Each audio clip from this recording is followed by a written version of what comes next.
Hello everyone and welcome to EY's Women in Technology webcast. It's our 6th in the series and it's great to have so many of you joining, and it's a real privilege to be hosting today's session with some fantastic panel members. So my name is Nina Driscoll. I'm a director in our EMEA Banking and Capital Markets team with a heavy focus on technology. So let me set the scene for today's discussion and introduce our incredible panel.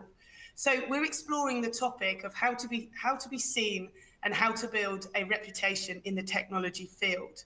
And today we've carved the conversation into three topic areas. First one being collaboration and teaming. The second is mentorship and sponsorship. And the third one is around shaping your personal brand and network.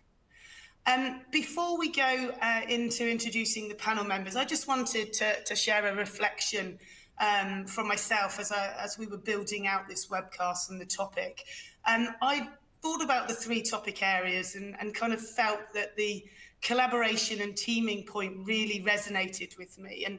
And the reason for that is as a young sporting individual, I was always focused on being part of a team, whether that was hockey, football, netball, you name it. At school I was involved, and I really feel that through my sporting career, which did progress until my 30s, I really found that team camaraderie, passion, and also the enjoyment that we got out of being in a team has really kind of come through into the way that I work at EY.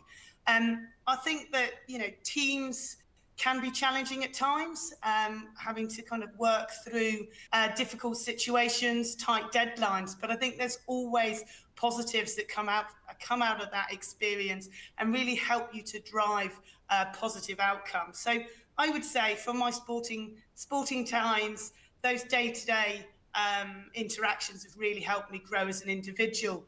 And it's also enabled me to build a really strong network, both within EY and outside of EY. And I think those individuals have supported me in building a positive brand at my time at EY.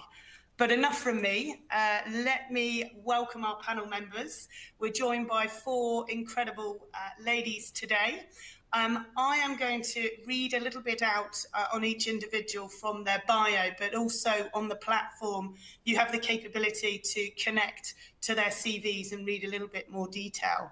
But firstly, let me go to Mimoent Haddouti, who holds the position of Head of Chapter Security and in Control, and also the role of Chief Information Security Officer at Rabobank. She has a wide range of responsibilities related to global cybersecurity, business continuity, and the risk management within Rabobank's largest domain, innovation and technology. In addition to all of that, which I'm sure keeps Mimoent very busy, she also contributes to creating equal opportunities in society. And she is one of the founders of the Power 4 Talent Foundation. And she's actively involved and committed to reducing the distance to the labour market for MBO students.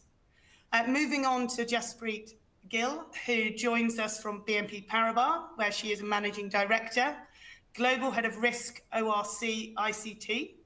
She successfully built a number of global technology and cybersecurity teams and led global transformation initiatives in emerging technologies, group data, governance, and also spearheaded the global data privacy strategy. She's a trusted advisor for a number of VC-backed startups and, of course, an avid supporter of the Women in Technology agenda. Moving on to Sandrine Pons, with a career spanning 30 years and a variety of sectors, Sandrine is an award-winning and inspirational female leader at the world's largest business software company. Since joining SAP over 15 years ago as the first female senior manager, Sandrine is now the Regional Vice President, Head of Solution Sales and Innovation, where she is responsible for driving customer success, innovation and profitability in the EMEA North region. A passionate advocate of diversity and inclusion, she's won the Global Gold winner in the Women Helping Women category of the Global Stevie Awards, and aspires to be a positive role model for women in technology. And hopefully you'll hear a lot of that inspiration in the session today. Last but by no means least, as one of my colleagues, Judith Lynch. Judith joins us from Ernst & Young Ireland, where she is a partner in our technology consulting practice with over 20 years' experience in complex program delivery and transformational change across multiple industry sectors.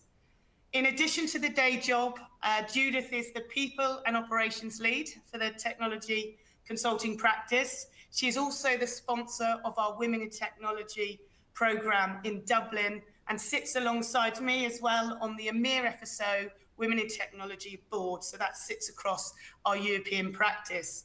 Judith is passionate about her role from a people perspective, as a counsellor and also as a mentor, and has achieved some fantastic success in the Irish technology team, where we have realised gender parity back in September 2022 across the team. I think it's fair to say that we do have an incredible set of female leaders with us today. I can't wait to hear more from them about their stories. I hope it's a very engaging session. So let me kick off and let's get down to the nitty-gritty of discussion. So we have set out a number of questions that I will be posing to the panel, but we are also very keen to hear from the audience. So you have the opportunity to post questions in the chat, and please do so. For the first time following this webcast, we will also respond to those questions via my social media, as we know we're not going to be able to get through all of them. So let me start today's conversation with you, Mimoent. We have mentioned before that supporting other people and businesses meet their goals is a good way to build your reputation. What advice would you like to share on how to empower your team? First of all, focus and make sure you have this common ground and goal. It may sound like a cliche, but it has been proven to be essential. A common goal brings people together as a team also, but also creating an environment where people trust each other and teams feel free to share their thoughts and feedback. And attention for the people is really essential. What I've learned is just a call to someone or just asking how someone is doing can really is beneficial for people and can mean a lot and also connect people. And thirdly, it's fun. Fun is definitely one of the most underestimated key factors in collaboration. It connects us and makes us as a team also way more productive.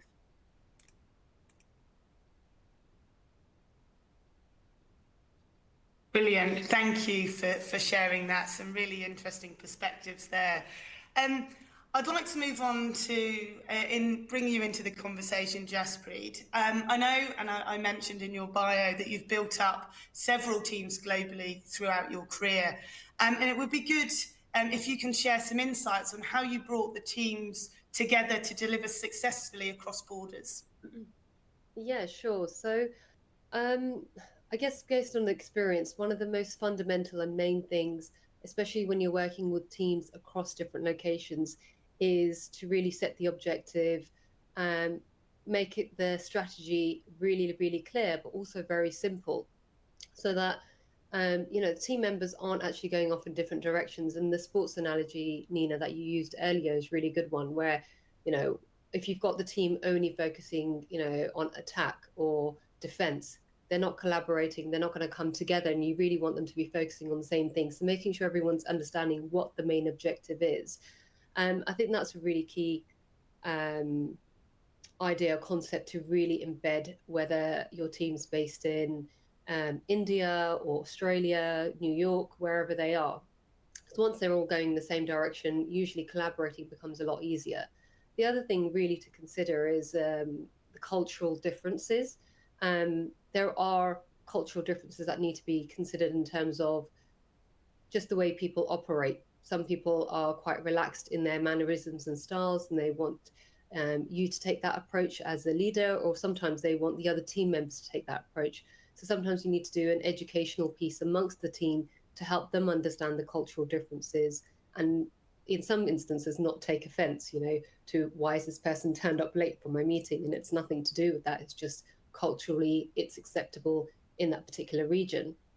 The other thing that's really, really important is to really be efficient in your, I'd say, project management style. So when you're managing a large team, there is a lot of element in terms of the management of the team, and you're project managing, you're hitting timelines and making those very, very clear to the team in terms of what you're trying to achieve by a certain date, making sure everyone's collaborating. And then the communication piece in terms of make sure the communication are having regular touch points. So all of these are really, really key.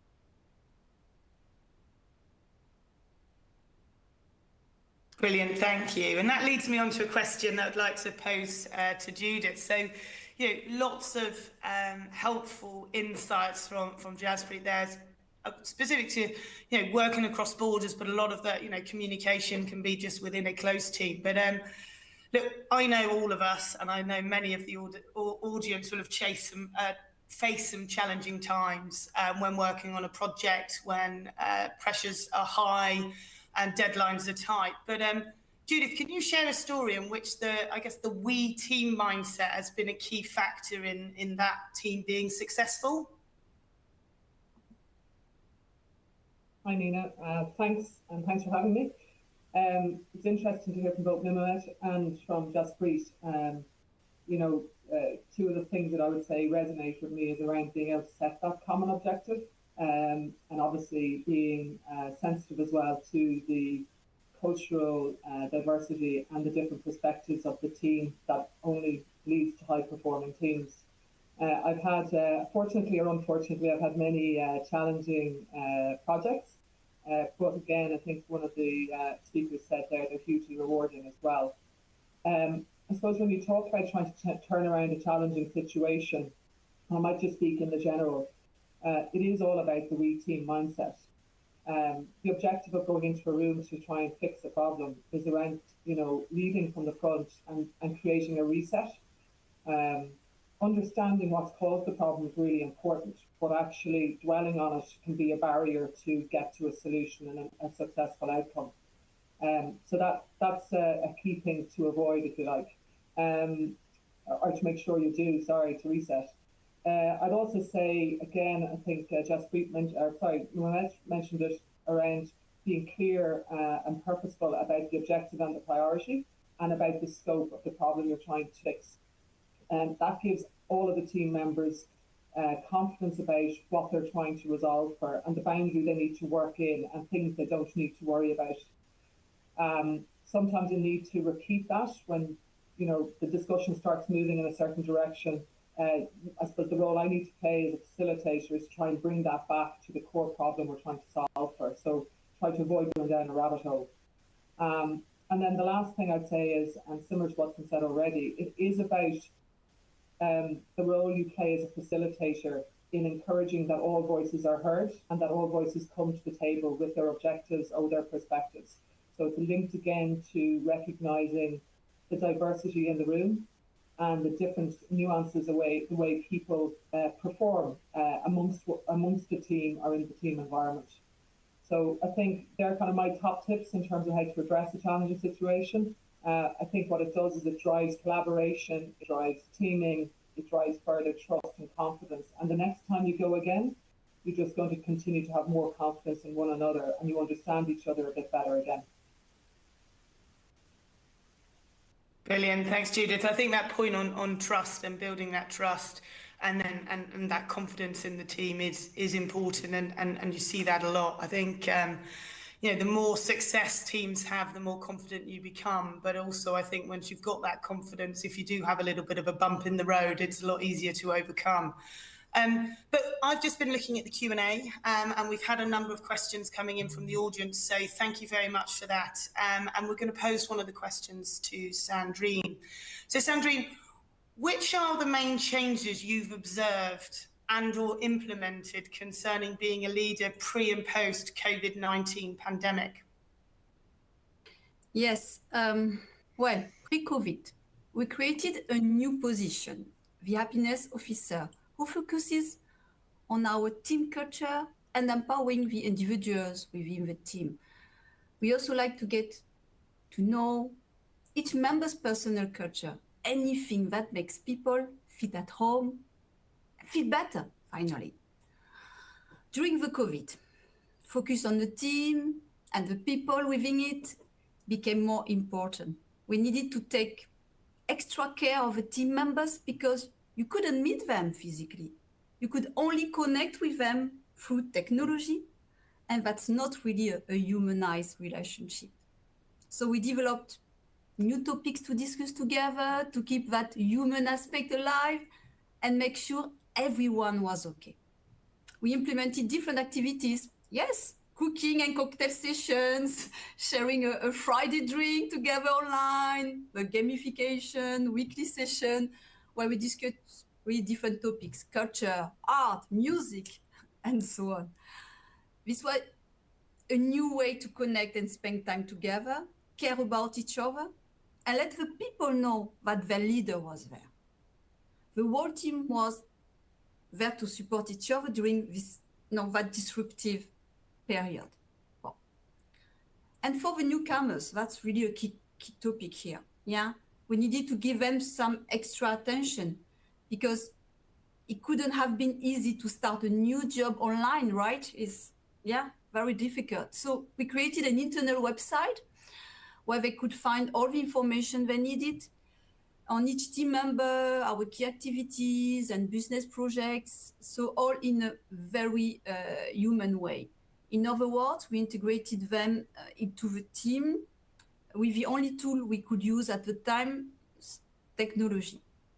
Now, looking at post-COVID, we have kept up these activities, but with less frequency, of course, because life is back to normal. People can spend more time on their own, traveling, etc. So we also appreciate, in-person meetings. And we are so happy to see the young generation, the newcomers and all coming to the office. And we enjoy that it all together. Yeah, that's what we could share.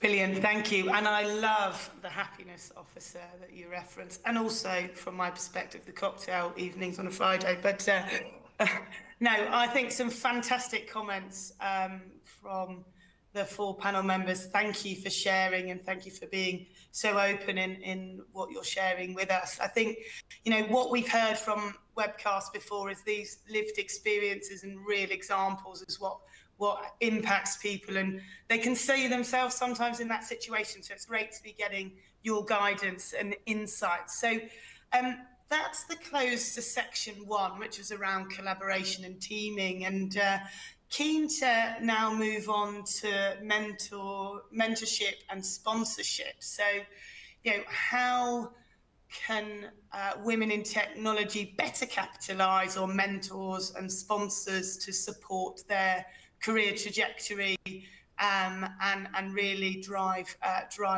through their journey? So I'm going to start off with Jaspreet for this one. I'm very keen to get your insights on your experience around mentoring and sponsorship. So what do you see as the differences between the two relationships, and how can we manage these effectively? So with regards to mentoring, I would say, I'll start with this one. It's a bit more of a softer skill or softer relationship in the sense that it can be quite informal and you can have multiple mentors. What I have done personally in the past is had multiple mentors for different things. So one of them might have been, actually, can you help me learn something technical? Whether it was, to study for an exam, or I'm working on a particular project and I need some technical skills to understand what was being delivered. On the other side, it might be, I did actually also have a different mentor who was helping me navigate the internal organization to understand relationships, what people's objectives were, because they had already been working in the organization, so they knew what motivated individuals or departments and things like that. So it's really a learning opportunity. Whereas with a sponsor, they would be somebody who would advocate for you. So you may not be in the room, but they'll say, hey, Jaspreet's really good at X, Y, and Z. why don't we put her forward for a particular role? So they'll not only say what I'm good at, they'll know what my skills are, but they'll also open opportunities and open doors for me. And those are probably the two key differences from my experience of what I've seen between a mentor and a sponsor. And what's really, really key, if you really want to leverage that relationship, is actually just be open with both of them in terms of what you want out of the relationship. So what are the expectations? And they'll equally have expectations of you too. So your sponsor may say, you know, I'm advocating for you in a room. I really need you to perform really well in this, because I've gone and said Jaspreet's great at whatever it is, whether it's project management or she's great at doing some independent reviews of a technical environment. And I know, because that person's vouched for me, I need to go in and really, you know, show the best ability that I can.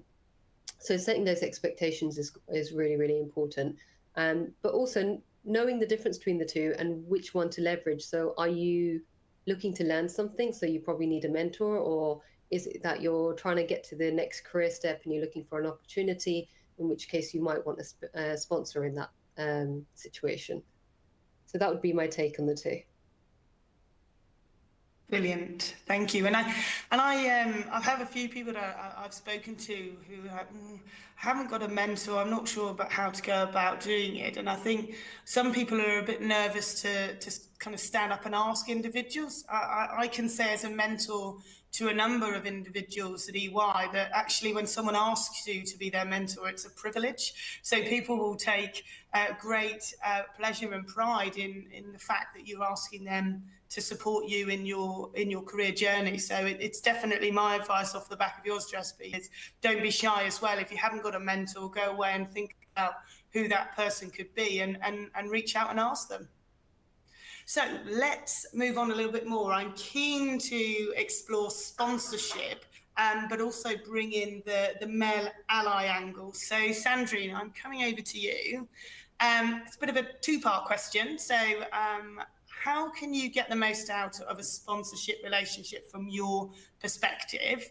And if you've had the chance to have a male ally who has been in the sponsorship role during your career, can you tell us how did he help you in breaking down some of the common barriers for women in technology?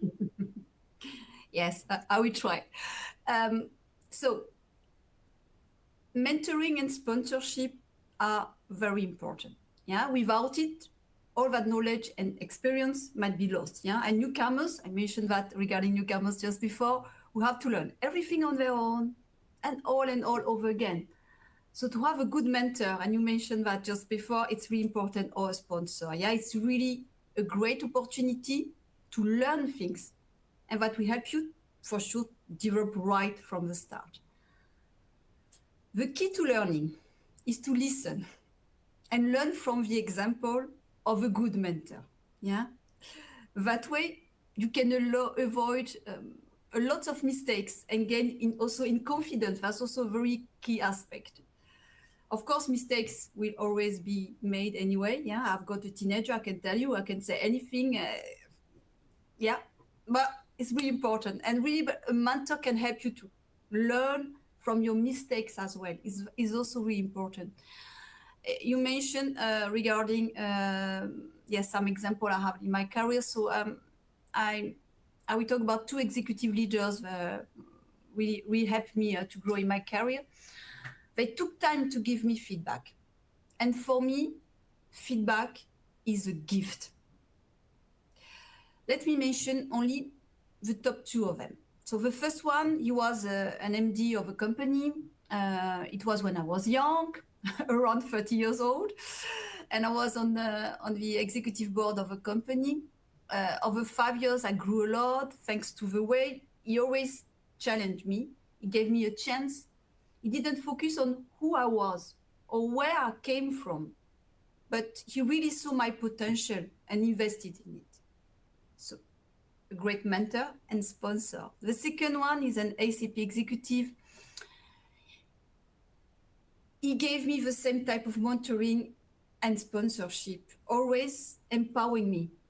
I love that positive culture and trust. I feel empowered and supported as a woman in tech. However, you see, the top 2 are men. And I hope to have at least one woman to add at the top of at least during my career. And the last thing I want to say on this is that as we progress in our careers, we should return the favor. We should give back to the most we can.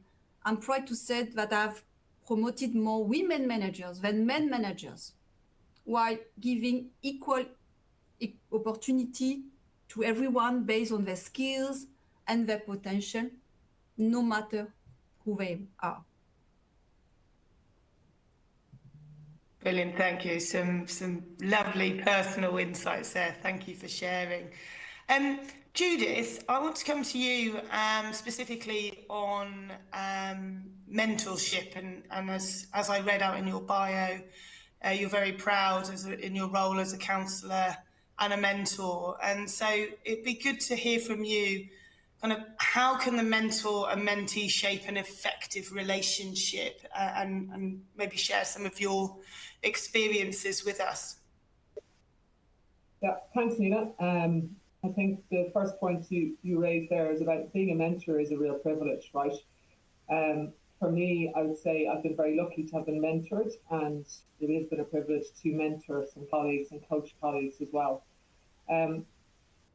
Relationships like that, they're really personal and very special relationships between a mentee and a mentor.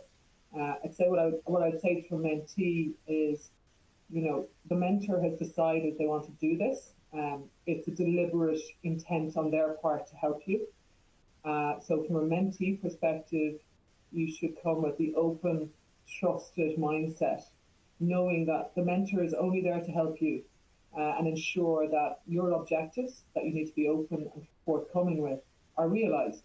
And whether that's around your personal career goals or about trying to help address issues or work matters that arise, and how you might seek feedback on that or a second opinion. The mentee-mentor relationship is about creating a safe zone to discuss and share challenges. So that's how you need to treat it and respect it. And I think finally what I would say is, you know, if you're open with the feedback, you will also get a lot more out of it in terms of, you know, not having the fear of being wrong around your opinion or sharing what you think is the best course of action. So that's what I would suggest. In terms of personal development, use the mentor to help you unpack the feedback you get from your peers and colleagues. You know, you hear this statement, you know, there's always 3 stories, you know, there's the versions of stories. There's mine, there's yours, and then there's the truth somewhere in between. So that's something you need to really help you as a mentor to unpack some of those perspectives and feedback you've been given. Thank you, Judith. And point I took a... Oh, sorry. No, I just checked. Sorry, apologies. There may have been a delay there, but I'll go on mute now. I think you've got that. Yeah. No, brilliant. Thanks, Judith. No, I was just going to pick up on the point that you say about, you know, shaping a safe environment for those conversations to take place. And I think that's really important. We do have a couple of questions in the chat, but before we move to those, I would like to go to yourself, Mimoent, and ask you about mentorship as well. But what strategies are you personally using to be a mentor for other women?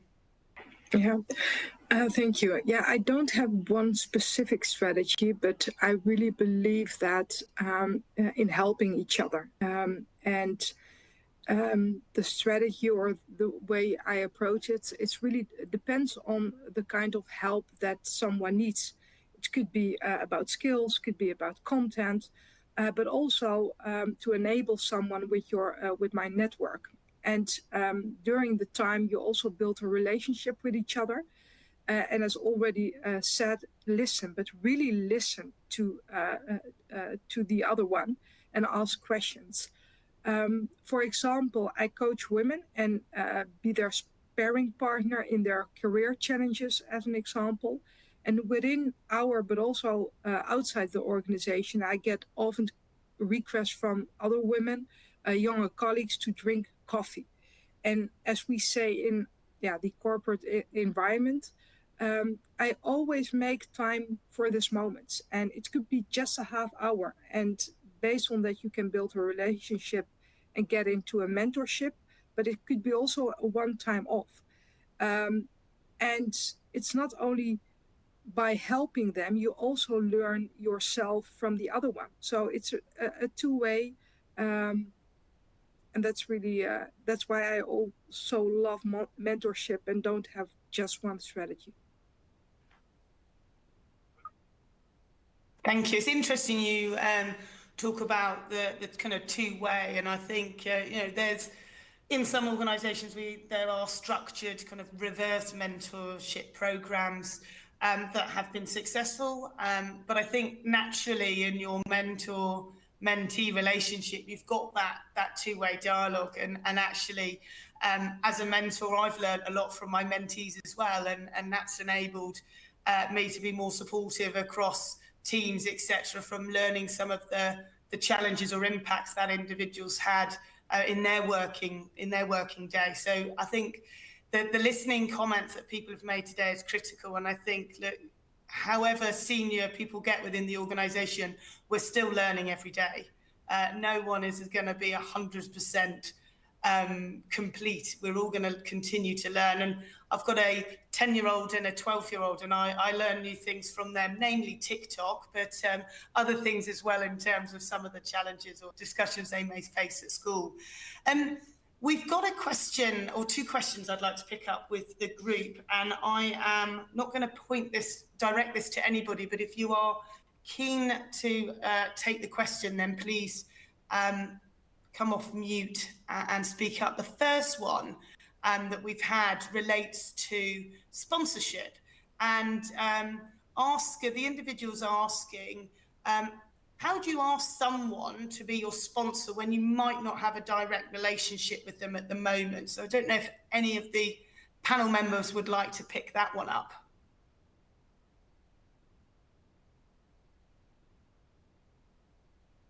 You're all being kind and not jumping in. I'll go with this one. It's only because it's something I have done in the past, and I think it's quite a bold move, particularly because you may not be as comfortable and know the person who you're asking to sponsor you, what their management style is.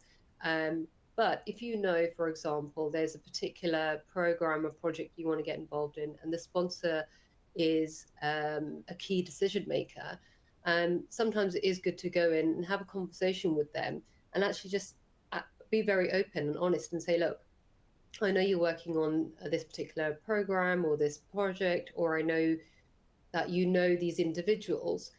These are the skills that I can bring. And it kind of turns into sometimes a little bit of an interview, but very informal. And you kind of pitch to them. You give your 2-minute pitch to say, this is what I can do. This is what I've done in the past.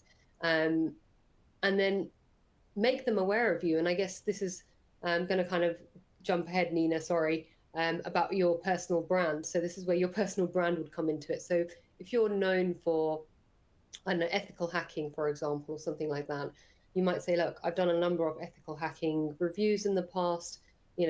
This might be something that would be great on this particular program. Could you put a word in for me? Or it could just be like, actually, I just wanted you to be aware that this is something I can do. And over the course of the next 6 months, if something comes up that you're working on, or something comes up that when you're having a conversation with your colleagues, could you put my name forward? Is something I'm really interested in doing.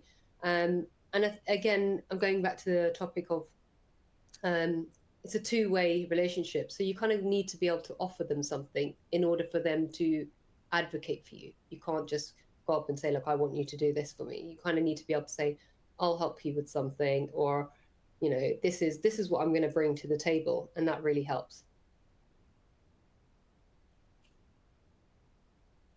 Thank you.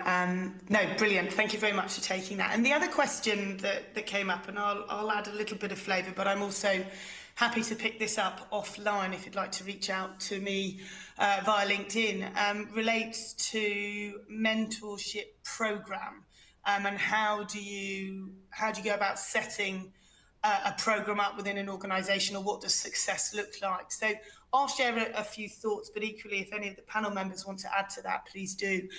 So we've run a number of mentor programs, either at a larger scale or a smaller scale. So within the team function that I sit in, following Black Lives Matter, we did a lot of listening exercises and heard from our colleagues around some of the challenges they faced on building relationships, identifying mentors. So we actually tested the idea of, would a structured mentoring program be helpful for you? And the challenge for me with it slightly is a mentor is quite personal to you as an individual. So we identified individuals from across the business that would like to be involved as a mentor in the program, and built out mini CVs, shared those with the representatives from the community, and left them to have the opportunity to read through, understand a bit about the person. So it wasn't just a CV from a corporate perspective, shared a little bit about interests. And we found that actually that enabled, not everyone, but it enabled quite a lot of the individuals to have the confidence to go out and reach out, because they knew those individuals as mentors were brought in. And so that worked very well, but that was at quite a small scale in terms of quite a specific team. But it enabled individuals to start to kind of build that mentor relationship. And as many of you will know, you don't need just one mentor. You can have various mentors, both inside your organisation and outside. But I think, Judith, you've also got some views you would like to share on this. So I'll bring this over to you. Yeah, thanks, Nina. And I think, as you said, if anybody wants to follow up with us, we have formal mentoring programs in situ. We'd be happy to share the structures of how to go about mobilising them. I was involved with a mentoring program we have in EY, which is actually with external partners as well. So one of our banks and a law firm, and actually it just provides a different perspective, because it allows you to kind of unpack the challenge a little bit differently. It also gives you that, what I talked about earlier, that safe environment, because it's not directly conflicting you in terms of maybe the challenges you're facing with your own internal colleagues, if you like, or clients. So that program has run really successfully for the last 3 or 4 years, and we've had a great attendance and participation. I did it 3.5 years ago as a mentee, and then I've acted as a mentor over the last 2 years. So I found it incredibly rewarding, and like that structure is well versed and available. So I'm sure, Nina, we can unpack that and share if anybody is interested in it as well. Yeah, very happy to. And Sandrine, I think you've got an additional point you would like to make, and then after that we'll move on to the final session. So over to you. Yes, very quickly, I think it's really great to have in the organization a mentorship program. I think we mentioned that, and I think it's the same also at SAP. And I will add also that as leader managers, this is also our duty to really support our team. And I think that if you really show that we are there to support, help them also to find the right mentor, because the right mentor is like a sponsor, help you for your next career path. That's really important also to have that. So then helping here, and we also help to have a very successful outcomes and happiness of our team. And I think that's really important. So also adding that on top of different mentorship, internal, external, that exist, also to make sure that each of us are leaders and managers supporting also that type of initiative of a team. That's just what I wanted to add. Thank you. No, brilliant. Thank you. And Sandrine, you're not led off now, because I'm coming to you first for the third section, which is shaping your personal brand and network. So as a leader in the technology space, I could imagine that building your personal brand and network has been a continuous journey, especially being the first female senior manager at SAP. So question for me is, how much learning from other people internally and externally to the organization has impacted your pathway? Yeah, so we mentioned that before, is learning from others is really important. I love getting feedback. I love to be challenged by others. It's from different perspectives, but you learn to think differently. That may sound obvious, but we often forget that and think we have all the answers. It doesn't matter whether the person comes from inside or outside my organization. They could be my peer, my manager, or someone who reports to me. As I said before, the perspective is a gift, a different way of looking at things. That's important because to understand our customers and employees, we need to be familiar with diversity and ways of thinking that are different to our own. I learn from other people and from our discussions. I love joining in on activities where you don't just get to talk to people from tech industry, but where you can meet different types of profiles. That's really how I think you learn. You allow yourself to be surrounded by diverse people. I love to talk to people, understand their culture, discover new things. It always brings me new ideas, and that's what matters to me. Fantastic. No, I think that personal element is coming through loud and clear, and I think that the enjoyment and the fun aspect is critical. We spend so much time at work. One of my mantras is fun needs to be at the top of the list. So it sounds as, from your perspective, Sandrine, as well, that's a key one too. Judith, coming back to you. Keen to kind of get your views on the instruments that you've used that have enabled you to kind of create a distinct personal brand. And again, if I bring it back to the kind of male ally lens as well, can you bring us an example on how a male colleague, I guess, has supported you in building your reputation in technology? Yeah, sure, Nina.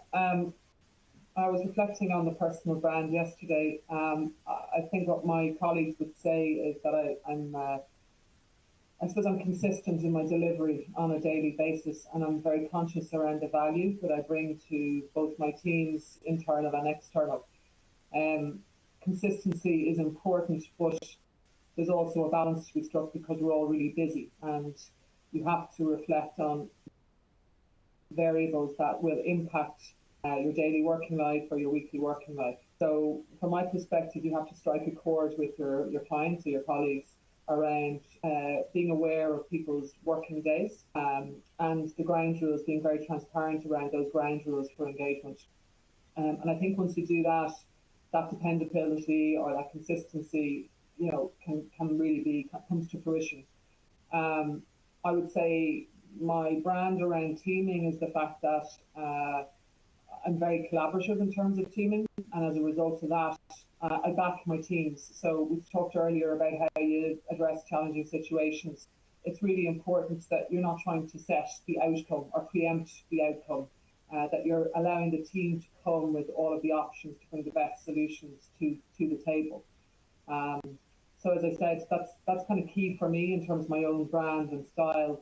And I think the last thing I'd say is really, when you do bring that brand and style, you need to be very aware of the room. We've spoken about that already, but then flex your style. So you have to adapt to the audience, and you need to adapt to the different personalities in the room. And I think, again, we've touched on that earlier as well.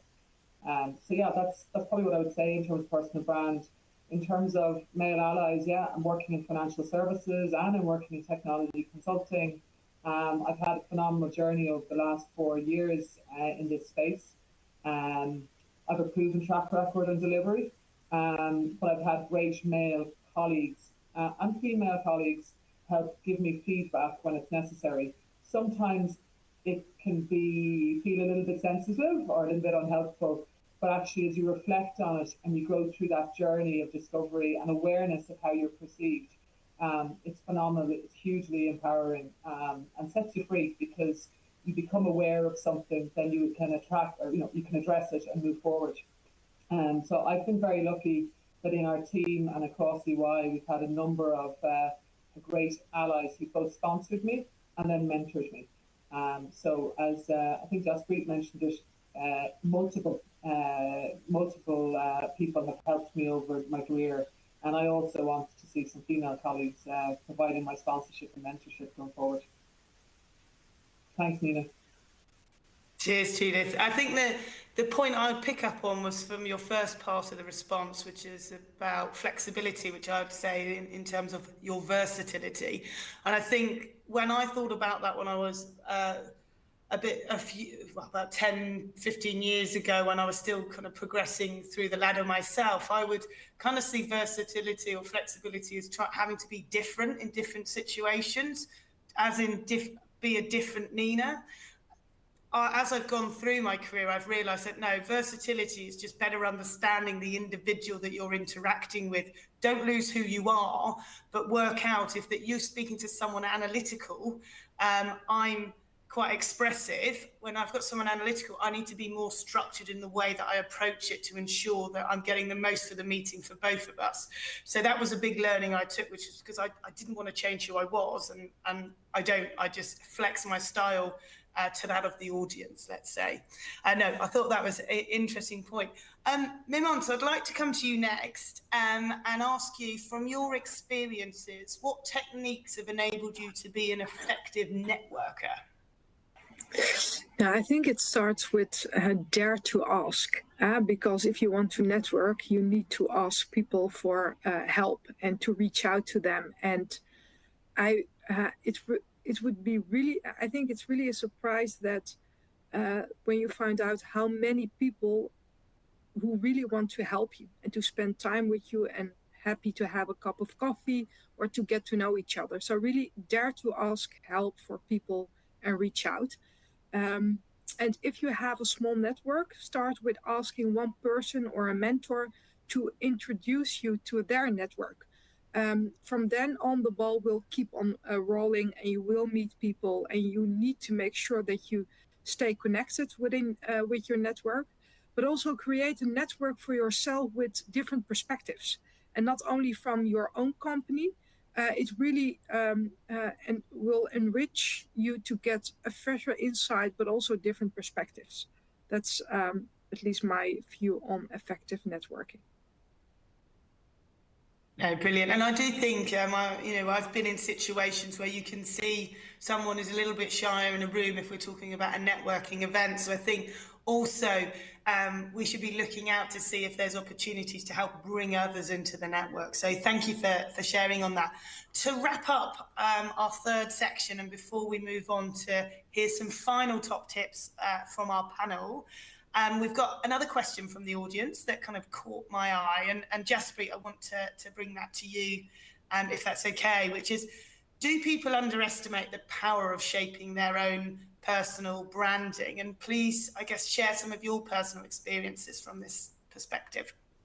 Yeah, sure. So in short, my answer will be yes to this, and perhaps biased because this is something I completely underestimated. One of the things that when I was at EY, the partners used to constantly say to me is, build your brand, Jaspreet. What is your brand? What are you going to be known for? And I used to always think, well, if I'm known for one thing, I might just be known for that and nothing else. So the first thing I'd like to say is, if you're building a brand and you become well known for one particular, let's say, subject area, or something that you're good at delivering, or you're good at building teams, it doesn't mean that's the be all and end all, and that's the only thing you're going to be known for. So don't worry about being pigeonholed. And I guess that was the first thing I used to worry about. The other thing was, I just didn't recognize or appreciate the impact of having a brand until I really start focusing on other people and thinking, okay, what is this person's brand? What are they good at? What can I learn from them? And then really thinking about, how can I shape my brand? So it's something you do need to put time and effort into, and that's why it's underestimated. So it's not something that happens organically, in the sense that, oh, I'm a hard worker and I'll just be recognized for my hard work. Sometimes it's a matter of taking a step back and thinking about, what do I want to be known for? How will I be perceived? If I want to be known for, let's say, strategy within the technology space, what am I doing to build that brand? How will people recognize that I'm the person to go for, to understand, what their strategy needs to look like within their organization or within that team? How will other departments within the organization I'm in come to me and say, Jaspreet's the one who will know how to put this together, or she'll have the right network as well. That might be also part of your brand. It's not just you, but the people that the information that you have access to. So overall, I would say branding is incredibly important, something I would highly recommend all individuals, really take a step back and think about what they want to be known for, how they're going to do that, and what steps they're going to take. Brilliant. Thanks, Jaspreet. And I'm going to squeeze in one additional question from the audience, which relates to the question Jaspreet was answering, and Judith's kindly offered to pick this up. And it was, if you are shy, how do you, what would your advice be to helping someone that's a little bit more shy in creating that personal brand? Thanks, Nina. Some people might disagree, but I'm quite a shy person myself. And I thought early in my career, I found it difficult to speak up in rooms where I felt, oh my God, I don't want to say something stupid. I don't want to say something that's wrong and be caught out or found out. What I would say to you in this is, one of the things I do in terms of coaching is actually silent coaching. And people have different personalities. So what I would say is it's about building confidence and about being strong, building the confidence so you feel empowered to talk up within the room that you're operating in. And I would suggest then you go and meet and seek out a mentor, and you then ask them to meet you twice a week. You meet them on a Monday and you meet them on a Friday. And the role of that mentor is really to be a silent coach. Nothing to do with the project or the engagement you're working on. And then use that time with them on a Monday to go, this is my week ahead. These are the 3 big meetings I've got. This is, these are the big challenges we need to address. This is my opinion on how we can fix it. What do you think? And you'll find that actually just kicking the tires and asking the question, you'll get the feedback that probably says 9 times out of 10, yeah, you're spot on, go for it. And all you need to hear is that encouragement from somebody to say, do it, you're good. And I've done this a number of times over the last 2-3 years with some colleagues who are very, very shy, but very, very smart. And what I've found is within 3 weeks, they've kind of said, Judith, thanks for your help. I'm good now. That went really well. I don't need you anymore. So really, that's what I would suggest in terms of how to approach it and address it. Because all you need to know is a few times that you're right and you'll keep going. So be brave, ask to get a coach and ask them to help you in terms of giving you that second opinion and feedback. Brilliant. Cheers, Judith. Thank you very much for that. So we're going to move on to the last part of our session. So hopefully you have really enjoyed today's conversation. I have enjoyed hosting the discussion. What we have asked our panelists to do at the end of the session is to give you their top tip or golden nugget piece of advice around this topic. So these are short, sharp responses. So listen out. I'm sure there's lots of useful content in here, but I'm going to come to Mimoent first, please. I will unmute myself. My point of view. Building a reputation is not a goal on its own for me. In my opinion, the focus should be on staying true to yourself, keep developing yourself, see and use the chances you get. Your reputation will be a result from the investment in this focus point. That's my point. Lovely and well said. Thank you. Thank you so much. Jaspreet? So my top tip would be to network as much as possible. And that doesn't mean just attend events. That means actually get involved and participate, ask questions, and, trying to get, when you go somewhere new, see if you can walk away having had a conversation with at least 3 new people and having learned something from them. Because the more dynamic your network is, the more, technology tools, techniques, ideas, concepts you'll be exposed to, and the more that will help you build your brand and your reputation. Thank you so much. Judith? Sorry, Nina. Yeah, I think that we've heard an awful lot today, right, around setting common objectives and goals, being open and willing to share.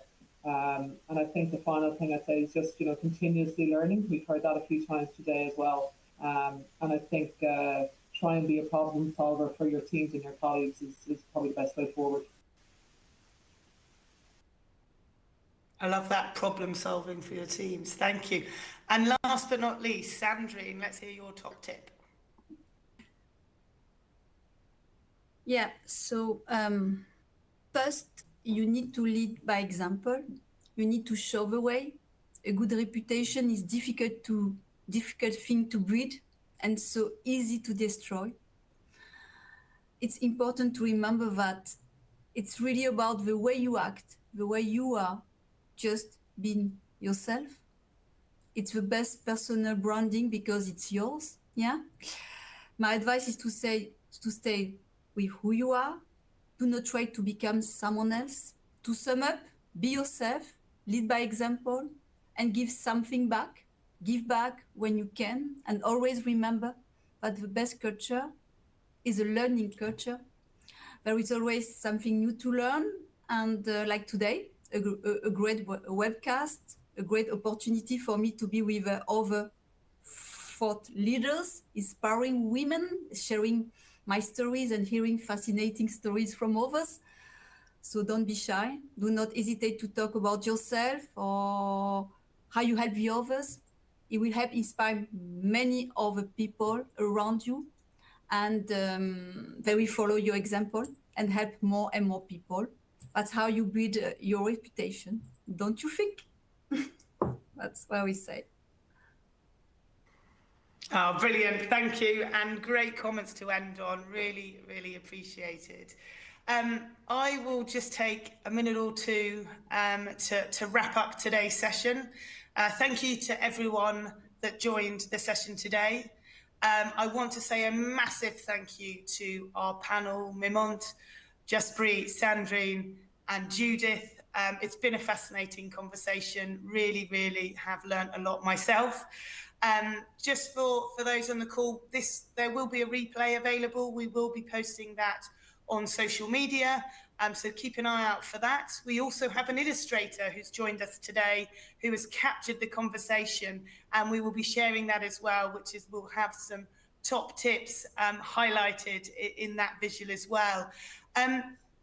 I would also like to just flag that we, in addition to our webcast series, have now launched Women in Technology magazine. So you will see a number of today's speakers featuring in that magazine, along with many of my colleagues, all the way from new graduate joiners to our experienced partners, other clients, and also some of our alliance relationships. I can tell you it's going to be a fantastic read, so keep an eye out for that as well. That comes at the end of April. And also 22nd of June is the next webcast. We are working through the topic, and there will be a feedback form that comes up at the end of this webcast, and there is an opportunity in there to identify what topics you would be interested in hearing. And all of the topics from our webcast to date are from what our audience has shared back. So please do take some time to fill in that questionnaire. All I have to say is another thank you. I hope you did enjoy the discussion. I did, and goodbye.